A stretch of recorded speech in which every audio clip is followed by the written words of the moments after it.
देखिए latest episodes बिल्कुल ad free.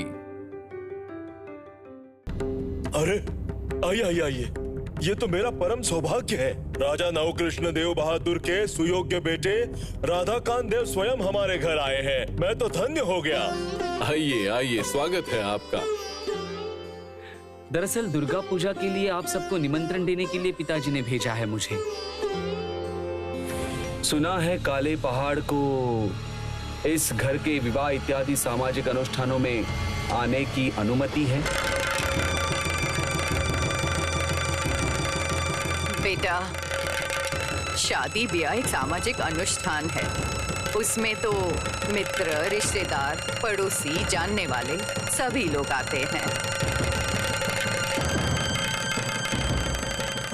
तो वो भी आए थे।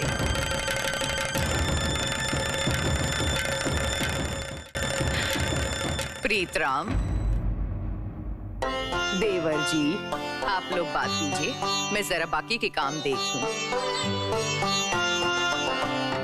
आपके पिताजी कुशल तो है ना? इंसान जब बूढ़ा हो जाता है तो कुछ ना कुछ व्याधि तो चढ़ ही जाती है। उनकी तुलना में आपकी तबीयत अच्छी लग रही है। तुमने मामा जी की तारीफ की और पास में जो ये नाना जी बैठे हैं इन्हें कुछ नहीं कहा। सच में तुम्हें देखकर ना बड़ी खुशी होती है राधाकांत। राजा नवकृष्ण देव बहादुर के योग्य पुत्र हो तुम। ये कौन नहीं जानता कि रामपल्ली का नाम कैसे राजा बहादुर की वजह से शोभा बाजार हो गया था। तुम जानते हो प्रीतराम, उस युग में राजा बहादुर ने अपनी माता देवी के श्राद्ध के लिए 10 लाख रुपए खर्च किए थे।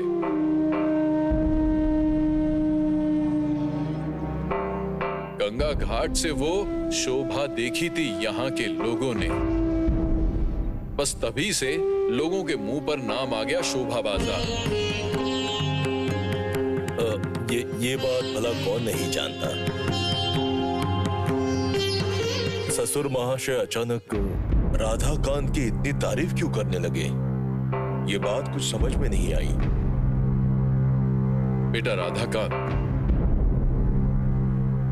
तुम्हें जो गोपनीय तरीके से खबर भेजी थी ना, उसके बारे में यहाँ के लोग नहीं जानते। गोपनीय खबर?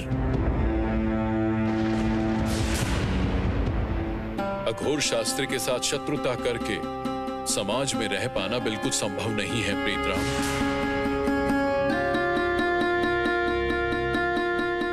ये बात आखिरकार तुम्हें और तुम्हारे बेटे को समझनी होगी। उस दिन तुम लोग उस मृत्युंजय विद्यालंकार के तर्कों से और युक्ति से प्रभावित हुए थे।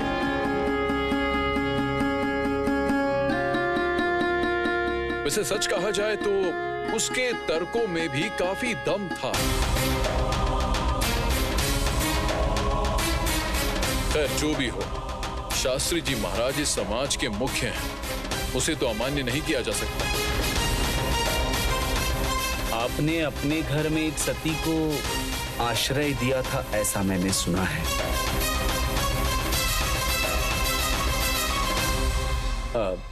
माफ कीजिए नाना जी, मुझे ये बोलना नहीं चाहिए। वो मृत्युंजय विद्यालंकार उस अंग्रेजी साहब ग्यारी से परिचित हैं। तभी तो उन्होंने सती प्रथा का विरोध करना शुरू किया है।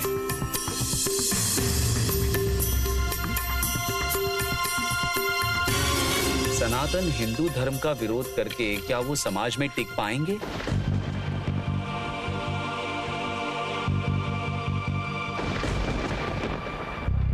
सनातन हिंदू धर्म क्या लड़कियों को जलाकर मारने की बात करता है?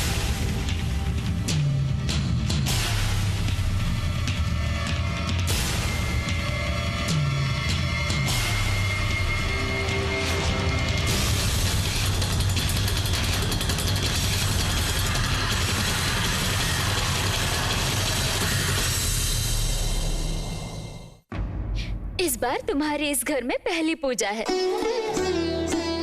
हर समय सच धज के रहना, ठीक है? लेकिन पूजा के पहले ये कैसी घटना घटी है जिसकी वजह से? क्या बात हो गई दीदी? हे भगवान, तुम नहीं जानती? तुम जिस सती होने जा रही लड़की को चिता से उठा लाई थी, वो तूफान तो अभी भी नहीं थमा। ब्राह्मण पंडित इस बार इस घर की पूजा में आने से मना कर रहे हैं। इस वजह से पिताजी और नाना जी बहुत ही परेशान हैं। लेकिन वो लोग आना क्यों नहीं चाह रहे हैं? वो ब्राह्मण औरत तो सती हुई थी, ऐसा तो नहीं कि वो बच गई थी। तो फिर वो इतना गुस्सा क्यों कर रहे हैं? साथ ही इस घर में सभी लोग नाराज नहीं है छोटी बहू। तुमने दयावश जो काम किया है, वो काम बहुत ही भयंकर है। वो समझ पाने की बुद्धि तुम्हारे पास नहीं है। हम लोग इस शहर में अलग नियम मानते हैं। मुंह बंद रखना ही अच्छा है, वरना किसी दिन तुम्हारा पति कहेगा कि भाभी, आप अब धर्म कर्म में मन लगाइए, वृंदावन में जाकर रहिए। चुपचाप मुंह बंद करके मुझे वृंदावन चले जाना होगा बहू। अभी मैंने तुम्हें जो कुछ भी कहा ना, वो देवर जी को मत बताना, हाँ? नहीं तो उनके सामने मेरा मान नहीं रहेगा। आप ऐसे क्यों कह रही हैं दीदी? वो क्या कभी आपको वृंदावन में भेज सकते हैं? आप मुझे डांटिए मारिए, जो कुछ भी कीजिए, पर ऐसी बात मत कीजिए। मैं तुम्हें डांटूंगी? क्या बोल रही हो तुम? मेरी इतनी हिम्मत कहाँ है?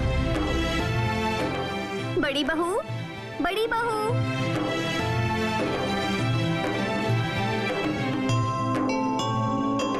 ये लो, तुमने यही लाने को कहा था ना? हाँ, दो। अच्छा सुनो, ये सब गहने तो छोटे मालिक की पहली बीवी के हैं ना? तो ये सब गहने तुम छोटी बहू को क्यों दे रही हो?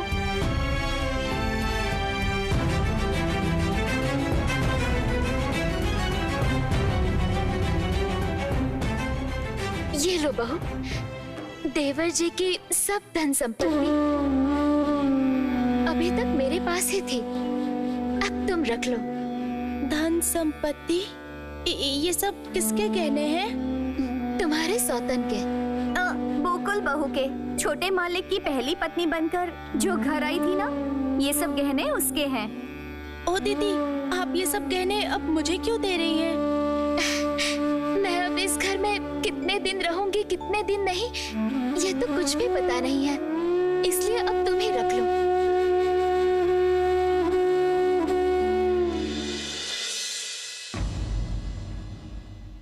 दादी माँ, आप यहाँ? मैंने देवर जी की सारी धन संपत्ति छोटी बहू को दे दी है। अब से ये उसकी जिम्मेदारी है।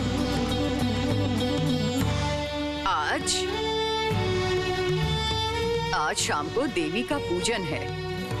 इतने दिनों से रखे बोकुल बहू के गहने, वो देखकर लोग सवाल कर सकते हैं, ये तुमने नहीं सोचा?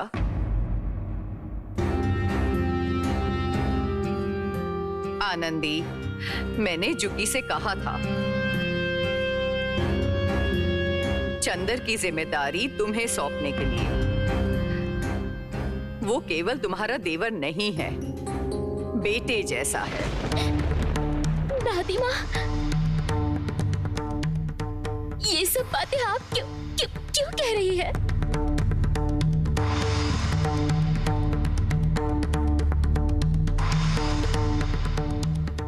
निसंतान होने का दर्द मैं बहुत अच्छे से समझती हूँ।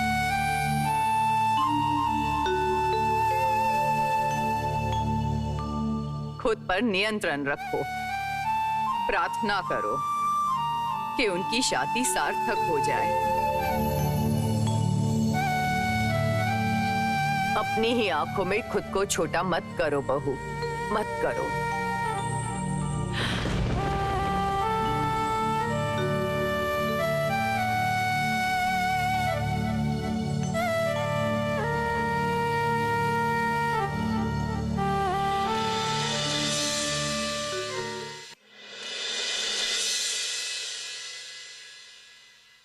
मैं तुम्हारे पास आ गई रानी।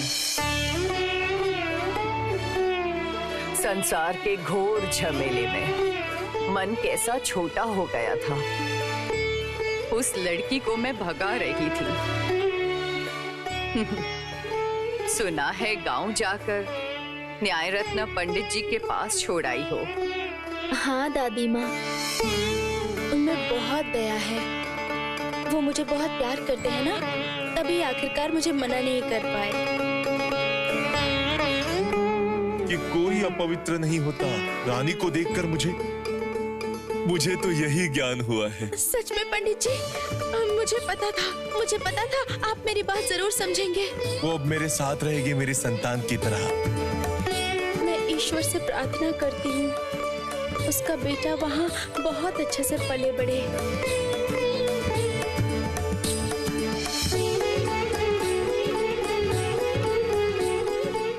अच्छा दादी माँ,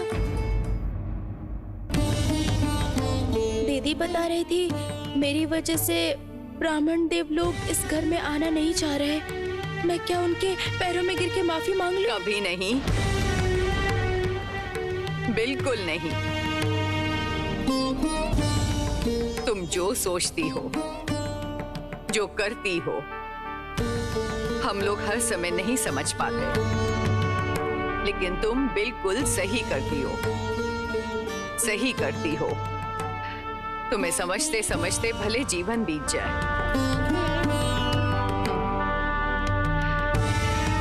दीदी को गलत मत समझना, उसके ऊपर गुस्सा मत होना। वो बहुत अभागी है, जीवन में उसे कुछ नहीं मिल सका, इसलिए।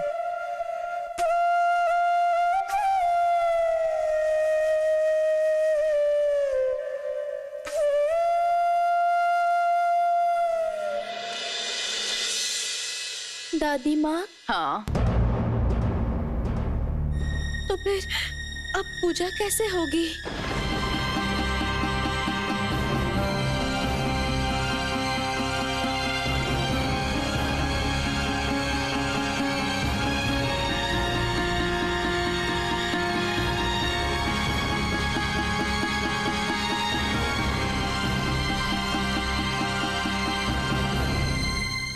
पूजा कभी रोकी जाती है? नहीं नहीं, कुछ भी हो जाए पूजा करनी ही पड़ेगी, नहीं तो नाना जी और मामा जी के मान सम्मान की धज्जियां उड़ जाएंगी। इस बारे में कभी सोचा है भाई राजचंद्र? देखो राधाकांत, जहाँ तक मेरा ज्ञान है, मुझे ये लगता है कि हम लोग जो ये हर साल माँ दुर्गा का आह्वान करते हैं, वो अपने मन की कालिमा को दूर करने के लिए, और उसी उपलक्ष्य में हम लोग अनुष्ठान करते हैं, हंसी मजाक करते हैं, और उसके बाद ही असुरी शक्ति का विनाश कर पाना सफल होता है।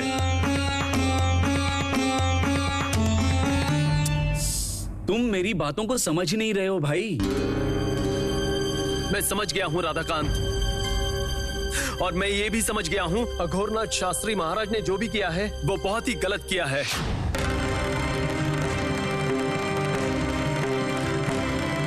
क्योंकि उन्हें समाज का मुख्य माना जाता है, सिर्फ इसी वजह से वो हमें छोटा नहीं कर सकते।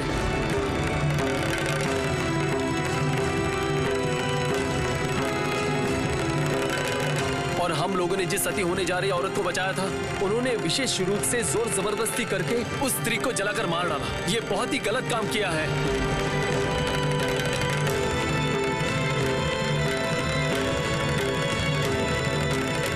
क्योंकि वो लड़की स्व इच्छा से सती नहीं होना चाहती थी।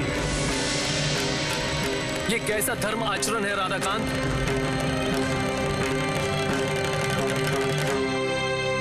और सनातन हिंदू धर्म के नाम पर मुझे ये सब मानने को कहते हो? चंदर,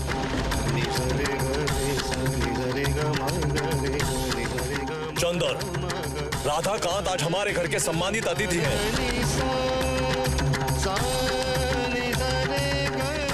तुम्हारे नाना जी ने उन्हें सम्मान से यहाँ बुलाया है। उन्होंने दया करके हमारे घर अपने पैर रखे हैं। ये व्यवहार कर रहे हो तुम उनके साथ। मुझे क्षमा करना राधाकांत, मैं सच में उत्तेजित हो गया था।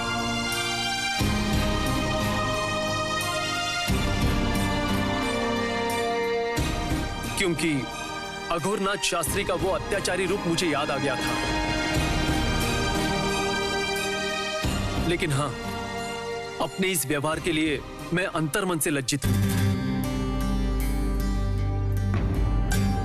क्षमा मांगने की कोई जरूरत नहीं है।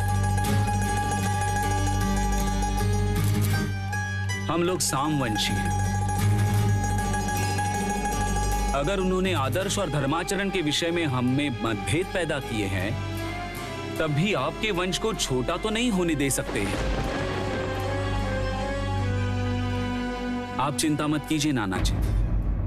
मैं अघोरनाथ शास्त्री से अनुरोध करूंगा कि पूजा के समय पुरानी बातों को कुरेद कर ना निकाला जाए।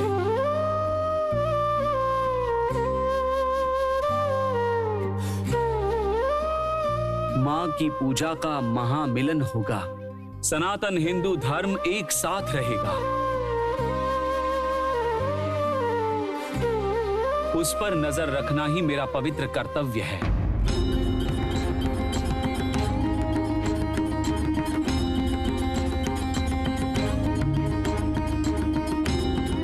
निश्चिंत हो जाइए मामा जी, अघोरनाथ शास्त्री स्वयं आएंगे आपकी पूजा में।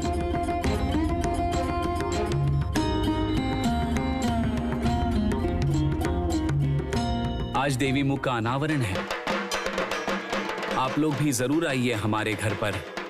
पिताजी आपका इंतजार कर रहे हैं।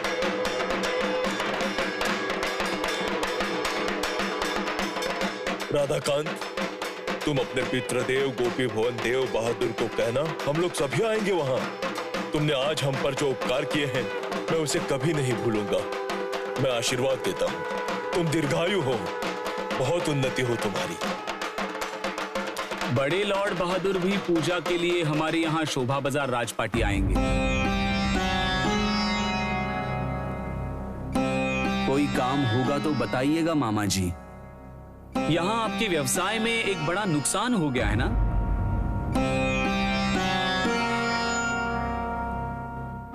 सुना है गिलवी साहब ने आपसे मुआवजा मांगा है। और कर भी क्या सकते हैं बेटा, गोरों के राज्य में जब रह रहे हैं तो उनके तरफ से होने वाले अन्याय को हमें सहना ही पड़ेगा।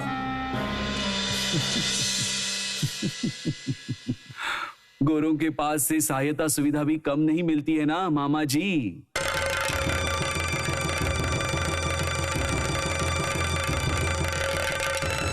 कुछ दिन पहले ही आपने अपने व्यवसाय के लिए उनसे सहायता ली थी ना? वो तो चलता हूं नाना जी, चलता हूं भाई। पूजा के लिए शोभा बाजार में मैं भी तुम्हारा इंतजार करूंगा।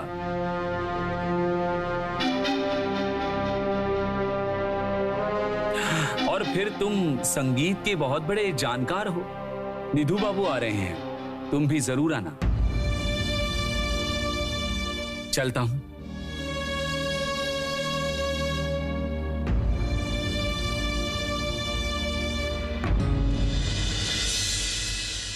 और भाई, मैंने सुना है तुम्हारी पत्नी बहुत आधुनिक विचारों की है।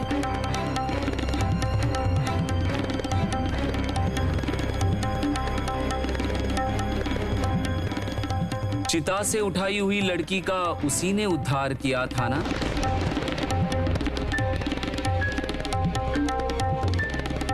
बाघ के मुंह से शिकार छीन लाना बहुत साहस का काम है।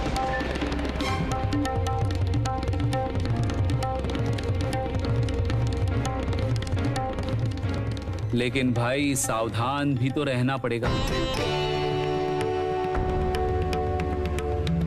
जानते हो ना, बाघ को नोचना और काटना आता है।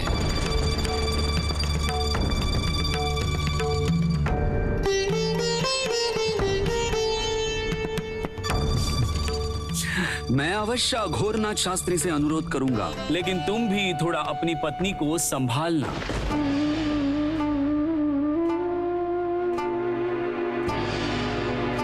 कुछ भी हो, वो एक औरत है।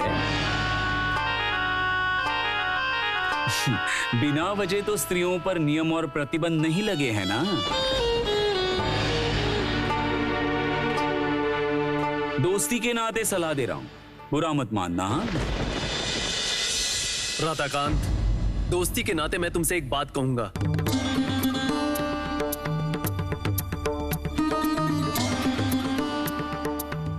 युगों युगों से धर्म की दुहाई देके सिर्फ और सिर्फ लड़कियों पर ही विभिन्न नीति आरोप किए गए हैं। तुम्हारे जैसे विद्वान पुरुष ही अगर समाज के इन सब प्रथाओं को बदलने की जरूरत महसूस नहीं करेंगे तो फिर समाज बदलेगा कैसे?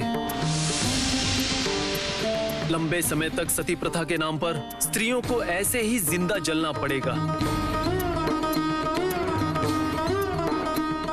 राधाकांत, मेरी पत्नी अगर इसका विरोध करके आधुनिक हो जाती है तो उसमें बुरा क्या है?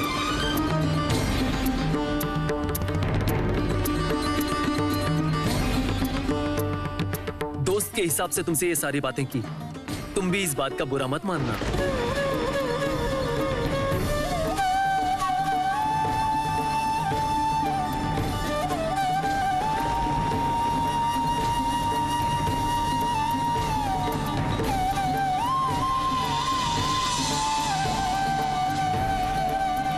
नाना जी, मैं समझ नहीं पा रहा हूं, अघोरनाथ शास्त्री के पैरों की धूल पाने के लिए आप इतना व्याकुल क्यों हैं? बस केवल उसके पैरों की धूल पाने के लिए आप इतना ज्यादा झुके? क्या क्या सुना गया वो राजा राम का पोता?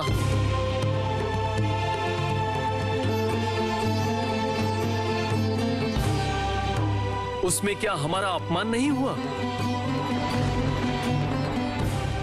अपमान तो तुम्हारी बीवी की वजह से हो रहा है चंदन।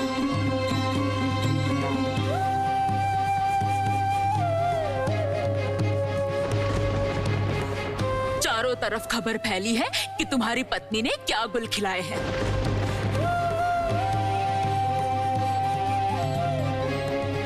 छी छी छी छी छी छी। अब इनके घर तक भी खबर पहुंच गई और तुम अपने नाना जी से ऊंची आवाज में बात कर रहे हो।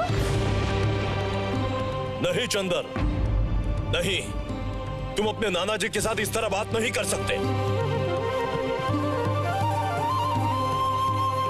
तुम्हारे नाना जी ने इस परिवार के मंगल के लिए ही राधाकांत को यहां बुलाया था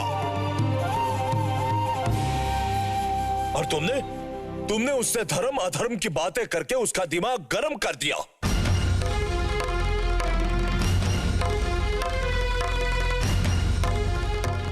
चंदर, समाज परिवर्तन ना, समाज परिवर्तन की बातें करते हो। आजकल देख रहा हूं तुम्हारे अंदर बहुत परिवर्तन आया है। ये सब कुछ उस लड़की की वजह से हो रहा है।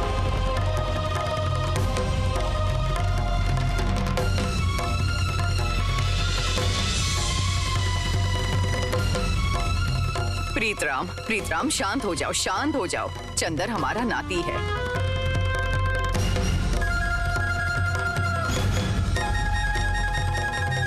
अभिमान में आकर एक दो बातें नाना जी से कह डाली उसने। क्यों, मैंने ठीक कहा ना?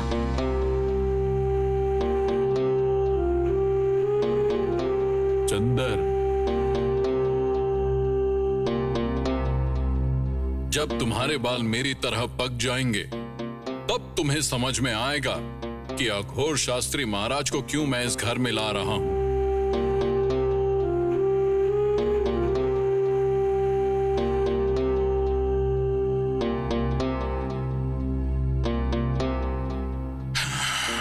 तुम्हारा जो अपमान हुआ है उसका उपयुक्त जवाब हम लोग जरूर देंगे।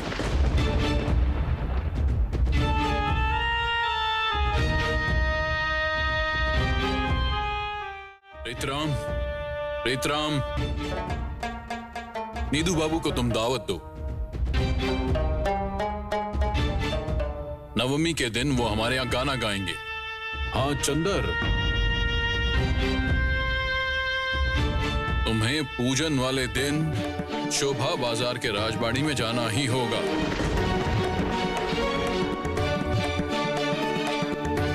मेरी बात को याद रखना। साथ ही इस घर में सभी लोग नाराज नहीं है छोटी बहू। तुमने दयावश जो काम किया है वो काम बहुत ही भयंकर है। अपमान तो तुम्हारी बीवी की वजह से हो रहा है चंदन। चारों तरफ खबर फैली है कि तुम्हारी पत्नी ने क्या गुल खिलाए हैं। मैं अवश्य घोरनाथ शास्त्री से अनुरोध करूंगा, लेकिन तुम भी थोड़ा अपनी पत्नी को संभालना। तो फिर क्या ये मेरी ही वजह से सब जगह बुरे बन रहे हैं? नाना जी, मुझे थोड़ी देर के लिए इजाजत दीजिए। मैं जरा राम मोहन रॉय के पास जाना चाहता हूँ।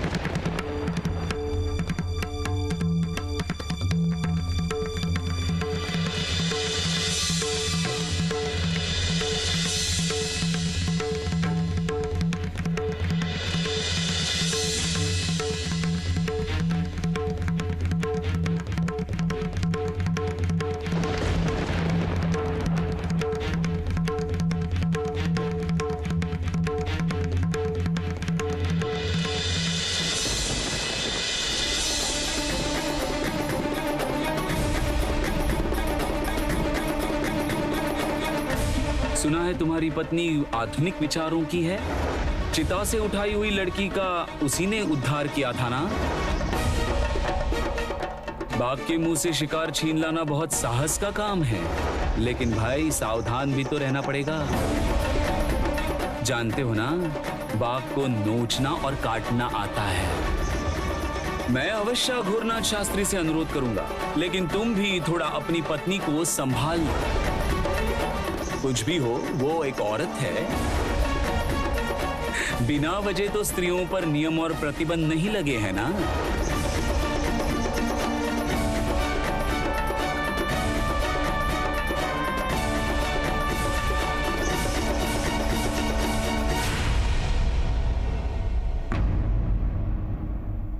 ये क्या? ये सब गहने यहाँ पर कैसे आए? दीदी देकर गई हैं। मुझे ना आपके साथ कुछ जरूरी बात करनी थी। देखो रानी, अभी मेरा दिमाग ठीक नहीं है और हो सकता है बेकार में मैं तुम पर चिल्लाऊं। अच्छा रानी, तुम जानती हो ये गहने किसके हैं? मैं जानती हूँ। मुझसे पहले आपकी सेवा करने का जिन्हें सौभाग्य मिला था, उनके हैं।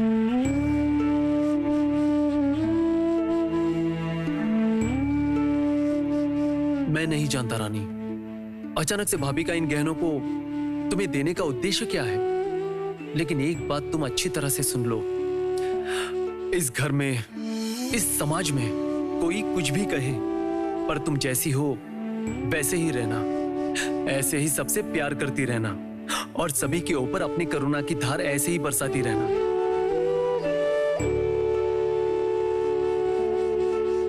मैं जानता हूं रानी, आज भले तुम्हें कोई नहीं समझ पा रहा है, लेकिन एक दिन जरूर आएगा जिस दिन तुम्हारे इस मन की बात सभी समझ पाएंगे। और एक बात अच्छी तरह से याद रखना, मैंने तुम्हें पाकर जीवन को दूसरी तरह से देखना सीखा है, दूसरों की चिंता करना सीखा है, और तभी मैं गर्वित भी हूं। रानी, मुझे अभी निकलना होगा। मैं लौटने के बाद तुम्हारी सारी बातें सुनूंगा।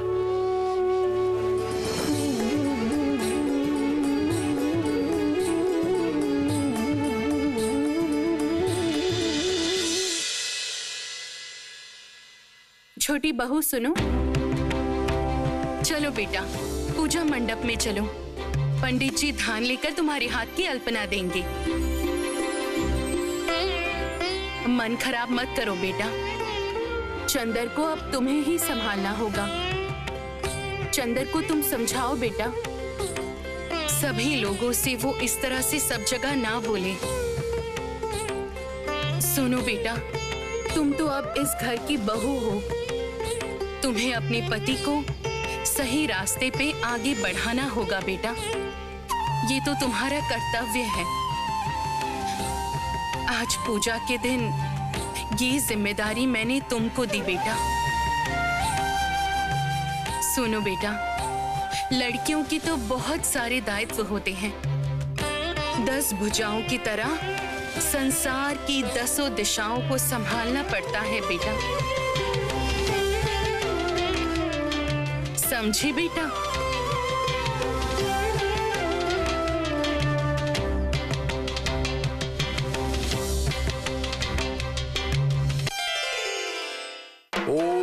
कर्तव्यस्मिन् वार्षिक शरत्कालीन उद्बोधन कर्मणि ओम पुण्णां भवन्तु ब्रुवन्तु ओम पुण्णां भवन्तु ब्रुवन्तु ओम पुण्णां भवन्तु ब्रुवन्तु ओम पुण्णां ओम पुण्णां ओम पुण्णां।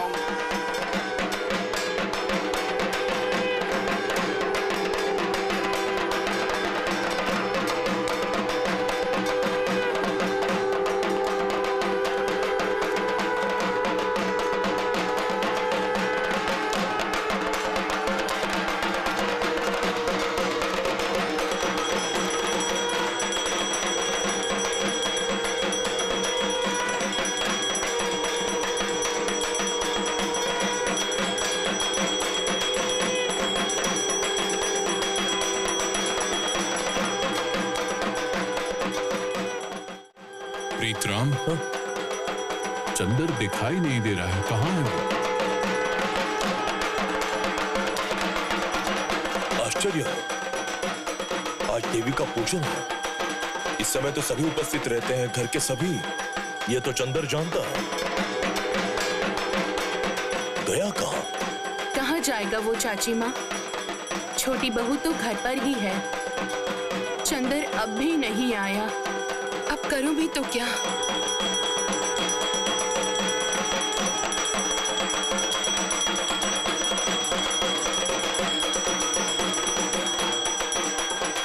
अच्छा चाचा जी, देवी की मूर्ति केवल बेल लकड़ियों से ही क्यों बनाई जाती है?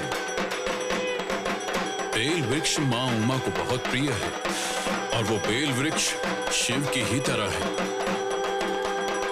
पुराण में है कि महालक्ष्मी को विष्णु लोक में महादेव की कृपा से ही ठिकाना मिला था। मां लक्ष्मी नित्य पूजा करती थी महादेव की, उन्हीं बेल पत्रों और बेल पुष्पों से। बेल लकड़ी में ही शिव का अधिष्ठान है, तभी विधि में शिव का भी आवाहन किया जाता है। शिव विहीन पूजा व्यर्थ है।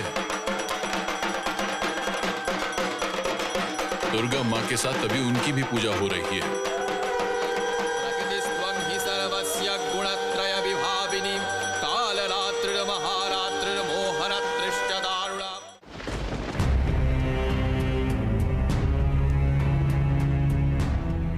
वो तो अभी भी नहीं लौटे। मैं अब पूजा में कैसे जाऊं? माँ ने कहा है उन्हें संभालना होगा। वो तो कितनी सुबह सुबह ही निकल गए थे, और अगर घर ही ना लौटे तो मैं कैसे संभालूंगी उन्हें? छोटी बहू सुनो, सुनो छोटी बहू, क्या हुआ है छोटी बहू? पूजा का समय हो गया है पर चंदर तो अभी तक वापस नहीं लौटा। अब क्या होगा तुम ही बताओ। और तुम यहाँ पर क्या कर रही हो बहू? चलो चलो पूजा में चलो, चलो साथ। वो अब तक आए नहीं ना, तभी चंदर नहीं आया वो तो मैं देख ही रही हूँ बहू। पर छोटी बहू, क्या चंदर तुम्हें बोल के गया है वो कब तक लौटेगा? क्या बात हो गई होगी? तुमने उसे बताया नहीं था कि शाम से पहले लौट आए? पूजा के समय मेरा बेटा साथ नहीं होगा, ऐसा होता है? ऐसा कभी तो हुआ नहीं। तुमने उसे एक बार अच्छी तरह से बोल देना चाहिए था। वो लड़का है, कई कामों से बाहर घूमता है। खैर तुम अब और देर मत करो, पूजा का समय हो गया है। जल्दी चलो आओ तुम, और देर मत करो। हे रघुवीर, अब मैं क्या करूंगी? क्या करूंगी मैं? पिताजी कहते थे गुस्से में कहीं बाहर नहीं निकलते। वो तो गुस्से में ही निकले हैं। वो ठीक तो है ना? माँ दुर्गा, आज आपकी पूजा है। आप आज हमारे घर में आई हैं। आप देखिएगा माँ, वो किसी परेशानी या मुसीबत में ना पड़ जाए। जल्दी जल्दी पैर चलाओ सरदार। रॉय बाबू के घर पर बात करते करते बहुत देर हो गई। जरूर घर में सब मेरे लिए प्रतीक्षा कर रहे होंगे। जल्दी जल्दी चलो।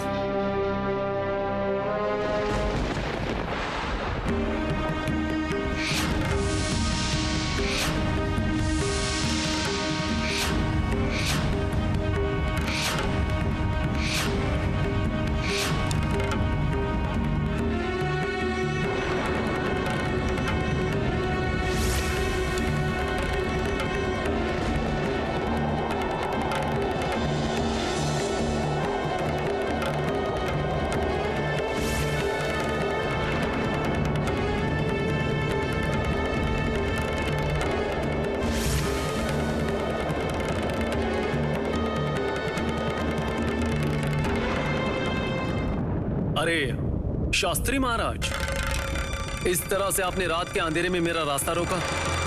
मन्ना परिवार में पैरों की धूल नहीं देंगे। चलिए।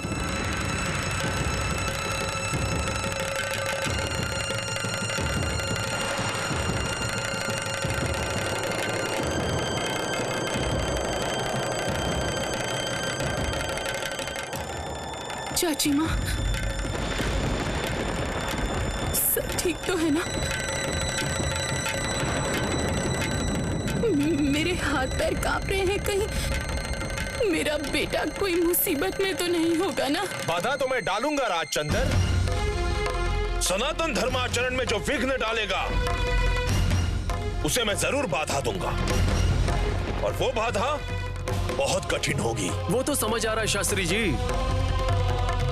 आप लोगों के पिछले आचरण को देख के ही समझ आता है कि आप लोग किस तरह के इंसान हैं। क्या कहना चाहते हो तुम?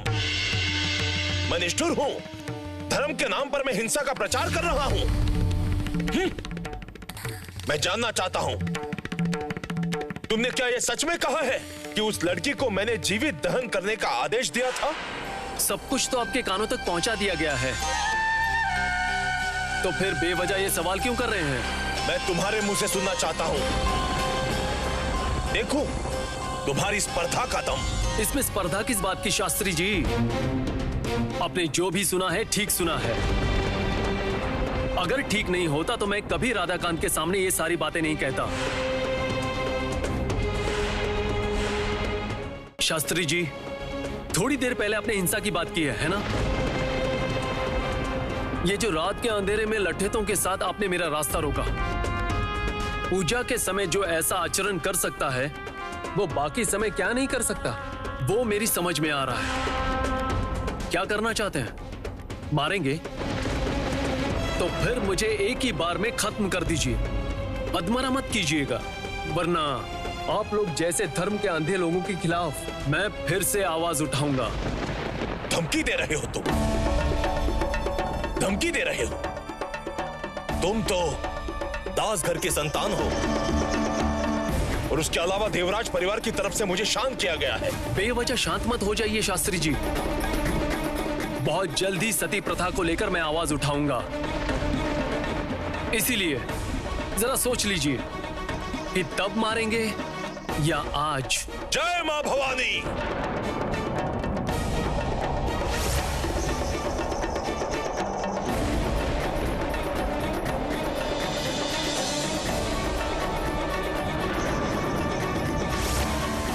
एक उचित सजा तुम्हें अभी मिलेगी।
आश्चर्य है, यह प्रबल तूफान जैसे किसी ने रोक दिया है।